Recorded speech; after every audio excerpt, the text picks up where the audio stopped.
जी, अस्सलाम वालेकुम वरहमतुल्लाहि व बरकातुहू। अहलन व सहलन आमिर भाई।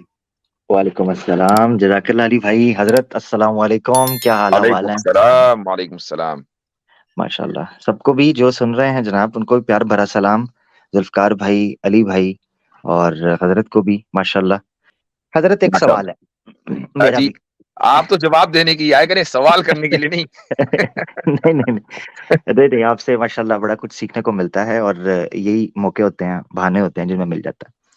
अच्छा हजरत, एक सवाल जो एक लंबे अरसे तक जो है ना वो परेशान करता है या जो है कंफ्यूजन या किसी किस्म का भी जो है ना ये चीज पैदा कर सकता है, वो ये है कि कुरान एक ऐसी जुबान के अंदर है जो यकीनन फसीह व बलीग है, मगर उस जुबान में अल्फाज इतने ज्यादा अपने मानी के अंदर इतना ज्यादा उसमें तअद्दुद है, इतना ज्यादा तनव्वो है, इतनी ज्यादा डाइवर्सिटी है कि उसकी ताबीर की वजह से ये जो इख्तलाफात पैदा हुए हैं, ताबीर की वजह से, उस वजह से गोया यूं महसूस होता है कि जिस तरह कानून का गलत इस्तेमाल कर लिया जाता है, वो कुरान की जो आयात हैं उनसे ताबीर या तशरी या उनका माना मफाहिम समझने के लिए कई दफ़ा आप जो ओरिजिनल चीज़ है उससे हट जाते हैं। और यही वजह है कि इस्लामी तारीख के अंदर कई दफ़ा इन ताबीरों से या इन मफाहिम से लोगों ने जिसे कि आप एक टर्म भी इस्तेमाल करते हैं, ऐसा क़यास बातिल या क़यास जो है बईद क़यास इस्तेमाल किया है, बड़े दूर का क़यास वो कर लेते हैं। क़यास मअल फारिक। क़यास मअल फारिक आप एक टर्म इस्तेमाल करते हैं, थैंक यू। हम्म। तो मुझे तब ऐसी सूरत में हल क्या है, बहसियत एक रिसर्चर के हल क्या है कि उन इन मुख्तलिफ ताबीर जो आपस में बज़ औक़ात आपस में टकराती हैं, बाहम मुतज़ारिब और मुतखालिफ होती हैं, ऐसी सूरत में एक रिसर्चर के पास क्या हल मौजूद है? जज़ाकल्लाह। जी, बहुत टेक्निकल आपने सवाल किया है। देखें, कुरान करीम में जो अल्फाज आए हैं वो दो तरह के हैं। कुछ अल्फाज और इस्तिलाहात तो उसूली हैं, मसलन उनका ताल्लुक हमारी ईमानियात और अकायद से है, और जो ज़रूरियात दीन जिसको कहते हैं उनसे है। और कुछ चीज़ें फ़ुरूई हैं जिनको हम अंग्रेजी में ऑक्सिलरी इश्यूज भी कह सकते हैं, उनका ताल्लुक हमारी ईमानियात या अकायद से नहीं है। तो जिन अल्फाज और इस्तिलाहात का, टर्म्स का हमारे अकायद और ईमानियात से ताल्लुक है, उनमें कोई इख्तलाफ नहीं हुआ, और अगर कभी इख्तलाफ हुआ है तो यही बुनियाद बनी है इख्तलाफ करने वाले को अहले सुन्नत वल जमात से खारिज करने की। मसलन इसकी एक मिसाल दे दूं कि बातनिया का एक फितना खड़ा हुआ था इमाम गजाली रहमतुल्लाह अलैह के जमाने में। तो उन्होंने जो इस्लाम की बुनियादी इस्तिलाहात हैं उसके अंदर अपनी राय जनी करनी शुरू की।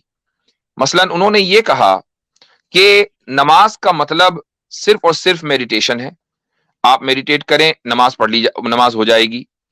ये इसी तरीके से हज का मतलब ये है कि जो इमाम वक्त है, बातनिया का जो इमाम था, उसके पास उसकी जियारत की नियत से जाना हज है।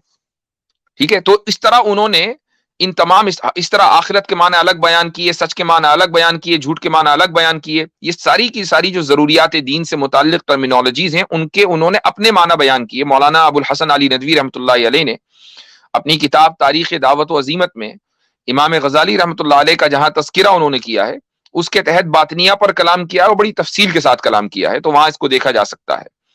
तो उलमाए उम्मत को लम्हात नहीं लगे इन लोगों को अहले सुन्नत वल जमात से खारिज करने में, बल्कि बास सूरतों में इनको काफिर करार दिया गया। तो ये मिसाल पुरानी है। अब मैं आपको एक ताजा मिसाल दे देता हूं।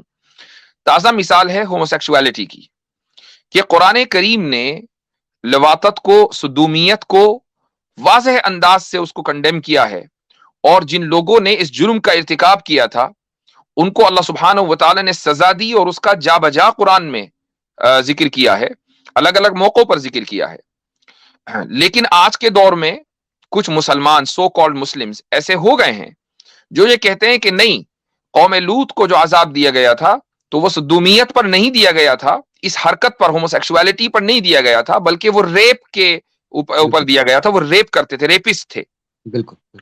अब ये जो उन्होंने सुदूमियत या लवातत के जो माना में तब्दीली की है, اور قوم لوط کے تعلق سے جو آیات ہیں اس کے الگ معنی بیان کیے ہیں، تو یہ تحریف ہے۔ بعض حالات میں ایسے لوگ اہل سنت والجماعت سے نکلیں گے اور بعض حالات میں اسلام سے خارج کر دیے جائیں گے، چونکہ یہ اجماعی پوزیشن کے خلاف ہے۔